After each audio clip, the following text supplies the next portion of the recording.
আজকে সবার সম্মানিত সভাপতি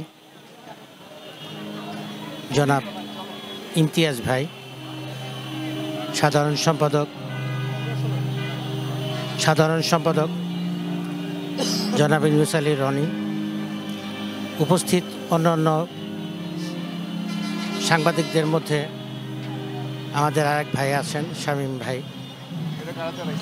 সবাইকে আমার সালাম, আসসালামু আলাইকুম। 9 মাস রক্তক্ষয়ী যুদ্ধের পরে আমরা স্বাধীনতা অর্জন করেছি। এই অর্জনের পর আজকে সেই বিজয় দিবস, প্রতিনিয়ত বিজয় দিবস পালন করা হচ্ছে এবং আজকেও আমাদের সেই মহান বিজয় দিবস। যাত্রাবাড়ি মডার্ন প্রেস ক্লাবের পক্ষ থেকে আজকে সেই মহান বিজয় দিবসের আনন্দ উপলক্ষে গরিব ও অসহায় মানুষদের প্রতি লক্ষ্য রেখে তাদের খাদ্য বিতরণের চেষ্টা করছে। এই মর্মে আমার পক্ষ থেকে আন্তরিক অভিনন্দন।